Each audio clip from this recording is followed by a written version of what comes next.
Junior Johnson. Junior Johnson awoke at 3:30 a.m. Monday morning. He could not remember the last time he felt this rested. For months he had taken prescription stimulants and prescription sleep delay agents and prescription sleep reduction medication in an effort to stay on top of his official and unofficial careers. It had finally caught up with him. On Thursday he did not sleep his usual 2 hours. He tossed and turned and failed to find passage to the Isle of Hypnos. Determined to make it up on Friday, he had slept for about 15 minutes when Lafayette screamed at him. She was not due for another month, but now something was wrong. Junior Johnson rushed his wife to the hospital. Even with concierge service, the premium members were kept waiting and waiting and waiting. The evening produced a bounteous harvest of traffic accidents and gunshot wounds, and Lafayette was deemed low priority. Whatever had been bothering her did not prevent her from dozing off and snoring on the ED bed. But Junior Johnson could not sleep. His hopes had been elevated. He was going to be a father this time. He could not take another catastrophe. No, he had met life's quota of disasters. No, not this time. And Junior Johnson paced an 8-foot lane until after dawn. In the morning, there would be more waiting and eventual diagnostics. They tried to explain why they were keeping Lafayette for the evening, but it made no sense to her husband. Junior Johnson stayed with his wife until visiting hours were concluded. He tried to sleep in a hospital lounge, but he was awakened by a domestic fistfight and later by a verbally aggressive cleaning crew in hazmat suits who insisted on steaming the chairs he had been sleeping in. Lafayette was discharged on Sunday morning with smiles and warm wishes and written instructions. Junior Johnson dropped his wife off at home and then left to purchase groceries and sundries. He had slept only a few minutes the past 3 nights, and his mental fatigue was palpable. He got lost driving to the store where he and Lafayette usually shopped for food. He slapped himself in the face a couple of times and splashed himself with bottled water. He would complete his shopping trip, but he would later learn that he had forgotten 3 items on the list. In late afternoon, Junior Johnson took a prescription sleep aid and prepared for slumber. As he was dozing off, Lafayette handed her cell to her husband. It was Jamal. What the fuck is going on? Junior Johnson could not remember his cousin ever speaking this gruff to him. Usually he is interminably polite. Even before he became a lawyer, Jamal was soft-spoken and cordial. Junior Johnson explained the events of the past week, and Jamal softened his tone. He then brought Junior up to speed. Yvonne Guzman had been killed in a thwarted effort to assassinate Eva Marie Taffy. Shortly thereafter, the sleeping aid took effect. Junior Johnson vaguely remembered the phone call from Jamal. He leaped out of bed and tried to orient himself. He urinated and ran downstairs. He started the automatic coffee maker and raced to the view room. The newscast, the websites, all delivered the same confusing story. Yvonne Guzman had attempted to kill Eva Marie Taffy. Sensing that her husband needed rest, Lafayette called everyone, including Junior's family, to update them on her health. With those inquiries out of the way, Junior Johnson would have but one call on his cell: the Texas Highway Patrol. Junior's chest pounded as he retrieved the voicemail. It was a vague message requesting him to call Trooper Lonahan in Daly County. Junior called the number right away and requested Trooper Lonahan, who had left the vague message. Lonahan had left for the evening, but his call was handled by Trooper Perry.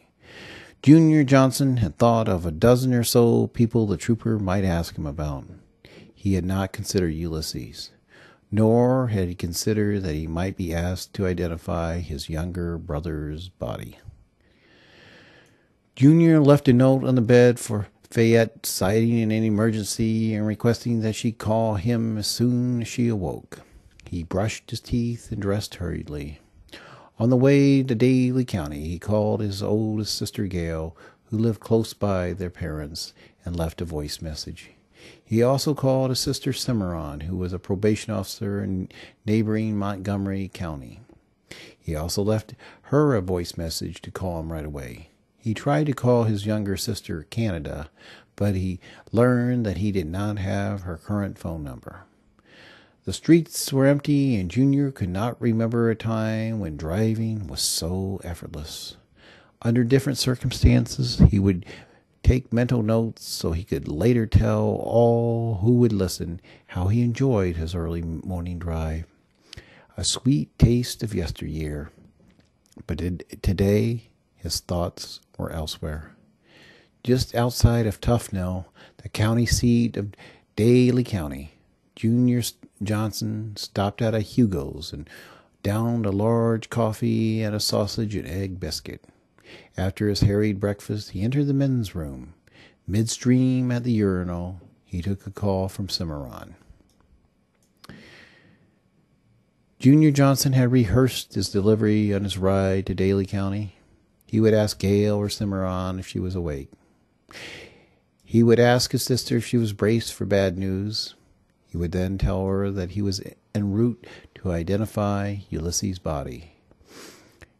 If it was after the identification, he would confirm the bad news. Junior had not rehearsed another response. When Trooper Perry mentioned a purple robe and Christmas tree lights, Junior was almost certain that he would be viewing Ulysses' body. On his drive to Daly County, his vestige faded with the rising sun.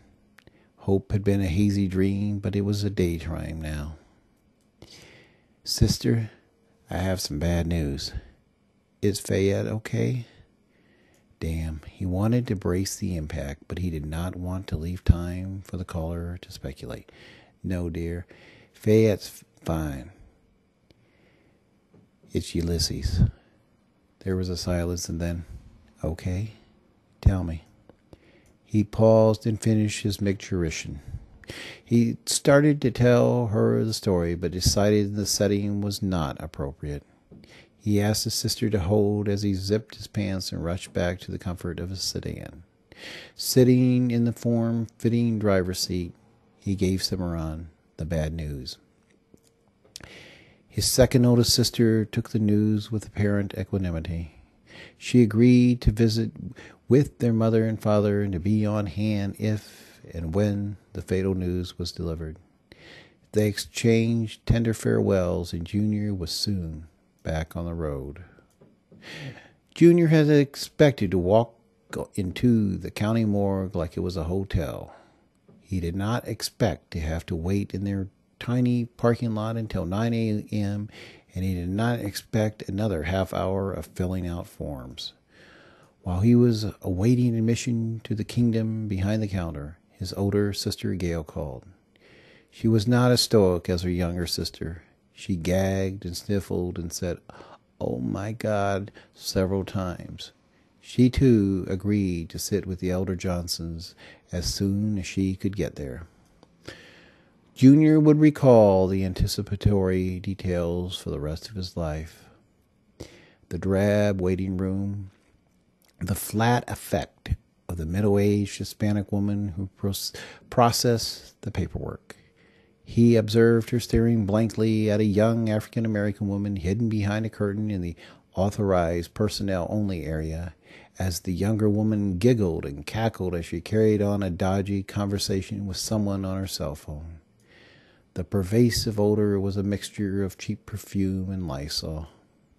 A slim, middle-aged man who would probably resemble a white mouse even without his oversized lab coat said, "Mr. Johnson." With polished mortuary comportment, he escorted Junior to the small room where a body had been rolled in on a gurney. "Are you ready, Mr. Johnson?" the whitish man asked.